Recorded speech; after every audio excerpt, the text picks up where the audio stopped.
اور اس کی پہلے خبریں آپ کے سامنے تفصیل اور پھر تجزیہ۔ عمران خان نے اپنی ٹیم کے نام دی لاسٹ وار کے نام سے بڑا اہم پیغام، ماہرین بلوچ کی اور باقی تہادیوں کی شرکت، پیر پگاڑا بھی تیار، اور عید سے 2 دن پہلے ضمانت کا کیس آخری سماعت میں، پیشن گوئیوں کا فیصلہ بھی کل ہو جائے گا۔ اور پیپلز پارٹی نے بھی چیف کے گھر جانے کا مطالبہ کیا کہ مدت پوری ہونے پر گھر جائیں۔ محسن نقوی مولانا فضل الرحمان کے پاس پہنچ کے 27ویں ترمیم کے بعد مولانا کا ریٹ بھی بڑھ گیا۔ یہ تحریک میں مولانا کیا کرے گا یہ بھی اس کی بات کریں گے۔ اور گنڈا پور نے آرمی چیف کے احترام اور آداب کے آج طریقے بتائے، طنز کر رہے تھے یا کیا معاملہ تھا یہ۔ اس کے ساتھ ساتھ قومی سلامتی کو ایک بار پھر خطرہ، نئی ایڈوائزری سوشل میڈیا کے خلاف کیا جاری کی گئی، میڈیا کے بدبودار صحافیوں کا کردار اور وکلا کا الیکشن، اس میں ہاؤسنگ سوسائٹیوں کا معاملہ بھی ہے۔ پاکستان بھارت سفارتکاری پر نون لیگ کی حکومت نے انتہائی خطرناک اور بڑا جھٹکا دیا، اپنے پیروں پر کلہاڑی ماری، وہ تفصیل آپ کو بتاتا ہوں۔ اور تحریک انصاف کی جو امریکہ میں اور اوورسیز قیادت ہے، انہوں نے بزنس مین تنویر احمد کو آرمی چیف کا لاؤڈ سپیکر قرار دیتے ہوئے لاتعلقی کا اعلان کر دیا، مذمتی بیان جاری کر دیا۔ یہ واضح موقف آ گیا سجاد برقی کا۔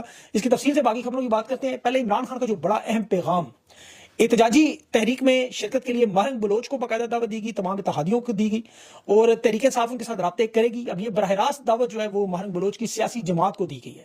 خان کا یہ پیغام جنگل کے بادشاہ کے حوالے سے، آپ کو پتا ہے جنگل کے قانون کے حوالے سے، بطور party chairman, pattern in chief, اور جو باہر عمر ایوب اور سلمان اکرم راجہ جس طرح قیادت چلائیں گے۔ اور خان نے بتایا کہ اگر میری ملاقاتیں انہوں نے روک بھی دیں تو آپ نے یہ پیغامات یاد رکھنے ہیں، عوام کو بار بار بتانے ہیں۔ اس دفعہ حقیقی آزادی کے لیے میں خود میدان میں ہوں، آزادی پلیٹ میں نہیں ملے گی، لینی پڑے گی۔ اور خوفزدہ لوگوں جو جیلوں سے ڈرتے ہیں، اپنے بھگوڑوں کو جو کمپرومائزڈ ہیں، ان سب کو کہا کہ میں اگر جیل کاٹ سکتا ہوں عمران خان جیسا لیڈر، تو آپ کا کوئی ڈر نہیں ہونا چاہیے۔ یہ مشکل وقت ہے، امتحان کا وقت ہے، راستہ آپ کو چننا ہوگا۔ خان نے کہا میرے پاس بھی راستہ ہے، میں بنی گالا جا کے بیٹھ سکتا ہوں، نواز شریف جیسے 10 سال خاموش رہا، لیکن میں بزدل نہیں ہوں، یزیدیت پر کبھی خاموش نہیں رہوں گا، اور جمہوریت کی بحالی تک آخری دم تک جدوجہد کروں گا۔ بخدا پارٹی قیادت کو یہ الفاظ یاد رکھنے چاہیے۔ اب یہ کوئی زور زبردستی والا معاملہ تو ہے نہیں کہ انہیں لوگ کہیں آپ کے بس کا کام نہیں، آپ پھر بھی کریں۔ انہیں چاہیے جو لوگ نہیں کر سکتے پارٹی سے سائیڈ پہ ہو جائیں، بجائے کہ اپنے اوپر کمپرومائز، بزدل، غداری کے لیبل لگوائیں، روزانہ سوشل میڈیا سے بےعزتی کروائیں۔ خان کے نظریے سے ایسے لوگ جو کہیں کہ ہم کھڑے بھی ہیں ساتھ اور خان کے ساتھ کھڑے بھی ہوں اور باہر بھی کمپرومائز اور بزدلی کریں، یہ لوگ پیچھے ہو جائیں، ورنہ انہوں نے یقیناً فارم 47 جو سائن کر کے دیے میں ایفیڈیوٹ۔ اب سمڑیار کے الیکشن میں خان کو رپورٹ دی گئی تحریک انصاف کے جھنڈوں کا، جلسے جلوس کا، ریٹرننگ افسر کے دفتر کے باہر احتجاج کا۔ عمران خان سے بڑے خوش تھے کہ یہی وہ موومنٹ ہے، تحریک ہے جو ظلم اور فسطائیت کے باوجود جس طرح عوام کھڑی ہے۔ اب یہاں لیڈرشپ کے ان چند لوگوں کا امتحان ہے، باقی سارا معاملہ ٹھیک ہے۔ انہوں نے پوری کوشش کی خان کو مائنس کرنے کی، عوام نے خان کو ضرب لگائے۔ خان کو جیسے مائنس کرے تو پلس ہوتا ہے، خان نے پیٹرن ان چیف بن کے پاکستان کے سیاسی منظرنامے پہ سیاسی اور عوامی شہنشاہ کے روپ میں یہ جو پرعزم خان نظر آپ کو آ رہا ہے، یہ ماضی کی تمام تحریکوں سے مختلف ہے، منفرد تحریک ہے۔ میں آپ کو اس کے دلائل اور وجہ بتاتا ہوں کہ اس وقت کنٹرول خان کے پاس مکمل ہے۔ ماضی میں عمران خان نے کبھی ایسے نہیں کیا۔ جب بھی عمران خان احتجاج کی کال دیتے تھے، جب وہ باہر بھی تھے، تو وہ پارٹی کے اندر جو لوگ ہیں انہیں انتظامی سمیت فیصلہ سازی کی بھی طاقت دی جاتی تھی۔ آپ دیکھ لیں وڈیالہ جیل کے دروازے کھول کر خان کے پاس منانے، اسی لیے پہنچ جاتے تھے کہ کنٹرول خان ان کو دیتا تھا۔ اس پورے عمل میں ان لوگوں کی کوشش تھی کہ عمران خان کو مائنس کر کے سائڈ پہ کر دیں۔ خان نے ان تمام عہدوں کو، جو چیئرمین، جنرل سیکرٹری ہیں، صوبائی صدور ہیں، یہ وزارتیں، ان سب کو بے معنی کر دیا ہے۔ پیٹرن ان چیف بننے کے بعد اب ان عہدوں کی کوئی اہمیت نہیں ہے، اب یہ صرف ایک انتظامی عہدے ہیں، علامتی عہدے ہیں۔ کنٹرول جو ہے وہ تحریک انصاف کا عمران خان کے پاس تھا، لیکن اب باقاعدہ طور پر پارٹی امور سمیت، احتجاجی حکمت عملی سمیت، اور اس کے بعد جو مذاکرات کا معاملہ ہے وہ عمران خان نے براہ راست اپنے پاس۔ دیکھیں ماضی میں خان نے مذاکرات کی ٹیمیں بنا کے انہیں حق دیا کہ جاؤ مذاکرات کرو، انہیں سونپ دیے تھے اپنے رہنماؤں کو، لیکن اس دفعہ عمران خان نے نہ صرف تحریک لیڈ کرنے کا بلکہ اس سارے عمل کو اپنے ہاتھ میں رکھا ہے۔ اور یہ جو حکمت عملی ہے، یہ جیل میں بیٹھے ہوئے عمران خان کو پاکستان کی تاریخ ایک منفرد رہنما اسی لیے بنا رہی ہے۔ ایک تو 2/3 اکثریت عمران خان نے جیل میں حاصل کی، یاد رکھیں، جب پارٹی سمبل ریلی جلسے جلوس روک گئے تھے۔ اسی طرح یہ تحریک عمران خان پورے پاکستان میں پھیلانا چاہ رہے ہیں کہ ریاستی مشینری ظاہر تقسیم ہو جائے گی، ڈی چوک میں تو یہ خون کی ہولی کھیل لیتے ہیں، لیکن عمران خان نے اس کو پورے پاکستان میں پھیلا کے براہ راست حلقے کی بنیادوں پر جو رابطہ جوڑنے والا ہے وہ ماضی سے بہت بہتر اور بڑا دور رس نظر آئے گا۔ کہ یہ اگر آپ عمران خان کی، میں دیکھ رہا تھا ساری سٹڈی کے 30 سال میں عمران خان نے مزاحمتی کی، احتجاجی سیاست کی ہے، اس کے عمران خان ماسٹر ہیں ان چیزوں کے، تو یہ پاکستان میں کوئی سیاسی رہنما اس کا دعویٰ نہیں کر سکتا، کسی کی اتنی جرت نہیں ہے، ہمت نہیں ہے۔ 126 دن کا دھرنا ہی کوئی سوچ نہیں سکتے لوگ۔ خان کی جو اسٹریٹجی عدالت ڈیل سے چلے گی، جو احکامات ہدایات جیل سے آئیں گے، اب اسے روکنے کا بھی ان کے پاس اختیار نہیں ہوگا، اور یہ بڑا اہم معاملہ تھا۔ اور اس میں ایک اور بڑی اہم چیز جو عمران خان کی اپنی جان الحمدللہ اس میں محفوظ رہی، کیونکہ تحریکوں کو جب فرنٹ سے لیڈ کریں تو سب سے بڑا خطرہ ان لوگوں کی دہشت گردی کا ہوتا ہے۔ آپ پاکستان کا ماضی اٹھا کے دیکھ لیں، اب اس میں عمران خان یہ بالکل اسی طرح جس طرح امام خمینی نے ایران میں تحریک چلائی، خود دور تھے لیکن عمران خان تو پاکستان میں ہے۔ آپ عمران خان کی موجودہ جو پڑھی ہوئی کتابیں انہیں دیکھیں، میں نے ان کو اسٹڈی کی ہے، تو وہ ساری تحریکوں سے متعلق ہے، تحریک میں کیا کیا ہوتا رہا۔ تو یہ ابھی جو عمران خان سے آخری ملاقات ان کی ظاہرہ ہوگی ٹیبل پر، وہ عمران خان چاہتے ہیں کہ آخری ملاقات ان کے ساتھ ٹیبل پر ہو ایک جمہوری لیڈر کے طور پر، اس میں بھی سارا معاملہ ہے۔ اور خان کی ایک اور بڑی اچھی عادت ہے جو اپنا پلان نہیں بتاتا کہ کب تک جائے گا، کہاں تک، یہ مرحلہ کہاں شروع ہوگا۔ یہ حکمت عملی جو کارڈز ہیں خان کے، یہ بڑے اہم ہوتے ہیں، اس لیے جب ہم بات کرتے ہیں نا خان نے اپنا کارڈ شو کر، یہ بالکل درست باتیں ہیں۔ اب یہ جو حکومت نے دیکھے اسی لیے ڈر کے خوف کے ایڈوائزری جاری کر دی کہ جی ڈیجیٹل لیول پہ پروپیگنڈا ہو رہا ہے، عوامی رائے کو مخصوص سیاسی اور نظریاتی سمت میں لے جانے کے لیے عوام کو، ریاستی اداروں کو، میڈیا کو، جمہوریت کو متاثر کیا جائے. ذرا دیکھیں اور کہہ رہی ہماری قومتی سلامتی جو ہماری 18 سالہ دوشیزہ ہے وہ پھر خطرے میں آ گیا. ایک بار جب عمران خان کا پیغام آ جائے ٹویٹر پہ خاص طور پہ تو قومی سلامتی کی آپ کو پتہ ہے عزت خطرے میں آ جاتی ہے اچانک. وہ آگے میں چل کے بتاتا ہوں جو خود انہوں نے خود خطرے میں کیسے ڈالی. ابھی تحریک انصاف کے جو باہر موجود رہنما ہیں ان کے سروں پر تلوار لٹکائی عمر ایوب کے ریفرنس کی. اس کا بڑا زبردست جواب آج کاؤنٹر جواب. ایک تو آئینی بنیادوں پر ریکارڈ جو مانگا گیا 62-63 کے تحت ریفرنس جو اسپیکر نے بھیجا عمر ایوب کو. عمر ایوب نے تحریک چلانی، انہوں نے کہا جی سارا ریکارڈ لا کے دیں، وضاحت دیں ہمیں. اور اسپیکر پر آرٹیکل 63(2) کے تحت یہ چیلنج جو کیا گیا ہے اس میں بڑی اہم چیز ہے کہ اسپیکر غیر جانبدار تھا. اس کے ان کے پاس ثبوت ہے اسمبلی میں سے جو اغوا ہوئے تحریک انصاف کے لوگ. یہ بہت بڑا معاملہ ہے. اسپیکر نے کوئی ایکشن نہیں لیا. اور پھر ابھی جو ریسنٹلی عمران خان سے ملاقاتوں میں 6 مئی آپ کو یاد ہوگا جس میں فیصلہ باد کا میں نے چنگیز کاکڑ اسے ٹھیک ٹھاک مارا گیا اڈیالہ جیل کے باہر، کپڑے پھاڑے گئے اس کے، عامر ڈوگر کے اور باقی لوگوں کے ساتھ جو وہ آپ نے دیکھے ہوئے سارے، جس کے بعد تحریک انصاف نے دھرنا بھی دیا تھا اس کے قومی اسمبلی کے باہر. اسپیکر نے کوئی ایکشن نہیں لیا. تو یہ غیر جانبدار ہونا، خان کی تقریر روکنا، بلر کرنا، پی ٹی وی پہ روکنا، یہ سارے معاملات اسپیکر کے خلاف ایک بڑی چارج شیٹ بھی یہ لوگ لا رہے ہیں ساتھ.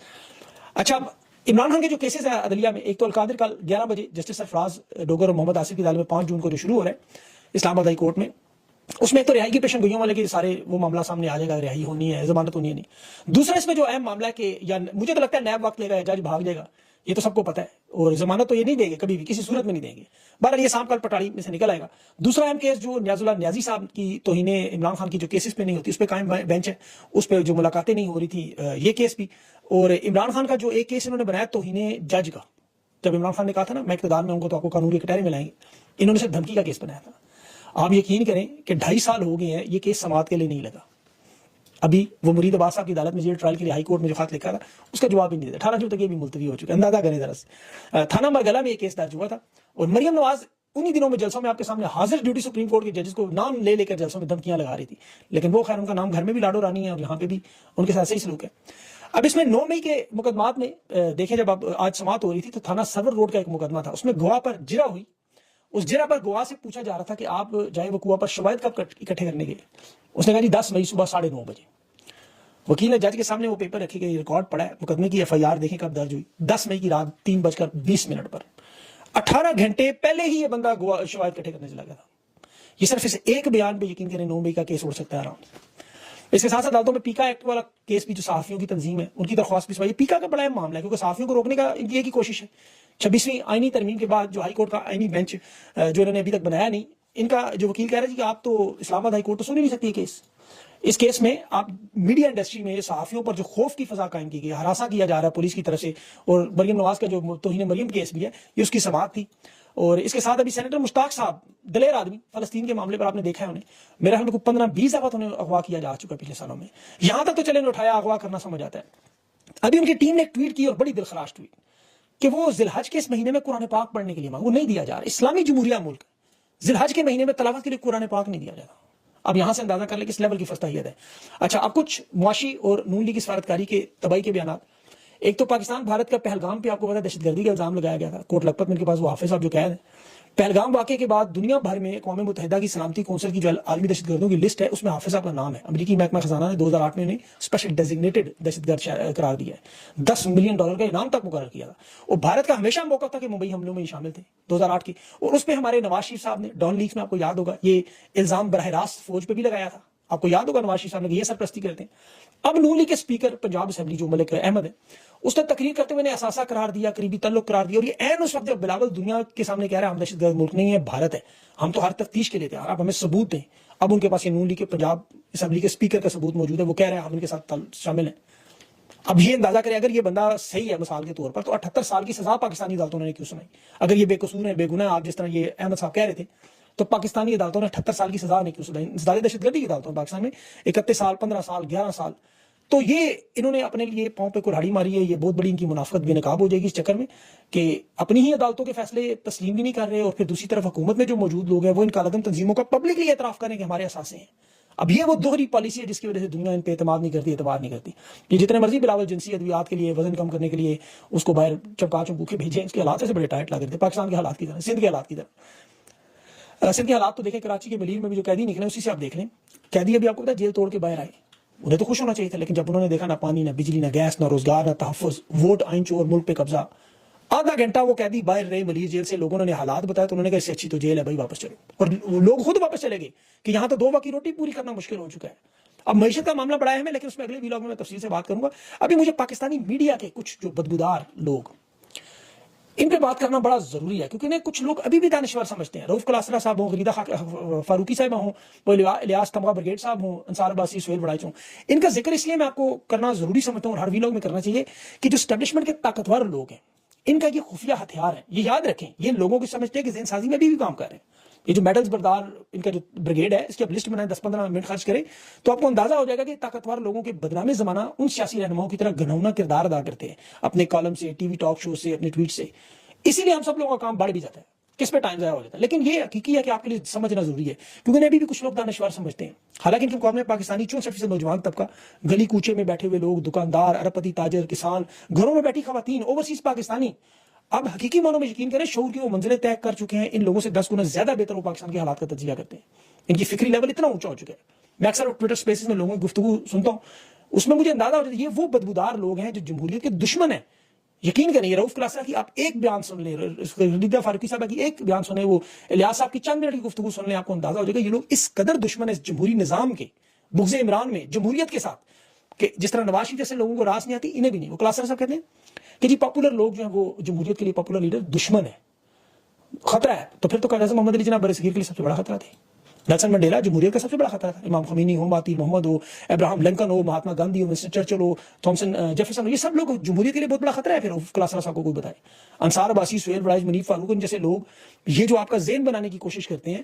آپ پاکستان کی تاریخ پڑھا کریں، میں آپ کو ریکمینڈ کروں گا بار بار کہ جتنی تباہی بربادی میں اس وقت ملٹری عاملوں کا کام تھا، اتنا ہی ان لوگوں کا. انہیں یہ نہیں پتا کہ یہ لاکھوں لوگوں کی دلوں کی دھڑکن ہے، ان کی رائے ہے.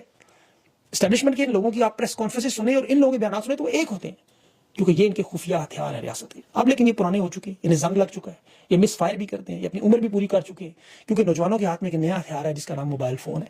100 روپے کے پیکج پہ ان بدماشوں کی بندوقوں کا مقابلہ بھی کر رہے ہیں، ان لوگوں کی منافقت کا مقابلہ بھی کر رہے ہیں. خواجہ آصف ابھی پچھلے دنوں ہندوستان کے تجزیہ نگار ہیں پروین ساہی، اس کا بیان بار بار شیئر کرتا تھا، کوٹ کرتا تھا کہ شخص کے بیانات دیکھیں. اب وہ مقبوضہ کشمیر چلا گیا، وہ بندہ، اس نے وہاں لوگوں سے ملاقاتیں کی. مقبوضہ کشمیر، آزاد کشمیر نہیں.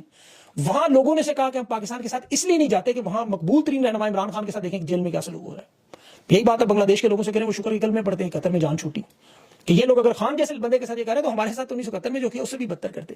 تو اس لیے یہ ان کی آپ کو پتہ ہے جو فکری معاملہ ہے، اس کو عوام کو اس لیے سمجھانا ہے کہ جو منافقت کے درجے پر ان کی، جیسے اقرار الحسن ہے، دیکھیں ابھی رؤف کلاسرا کی میں بات کر رہا تھا، اس کی بھائی ان کو پتہ ہے 99% لوگ خان کے ساتھ، خود یہ شادیوں پہ جا کے سنتے ہیں لوگوں سے، لیکن پھر اس کے بعد اقرار نہیں. ان کو اس لیے بے نقاب کرنا ضروری ہے. معیشت سمیت باقی جو معاملات ہیں وہ انشاءاللہ اگلے ویلاگ میں آپ کے سامنے رکھوں گا. ویڈیو لمبی ہو جائے گی، اپنا خیال رکھیں. مجھے اجازت دیں. اللہ حافظ.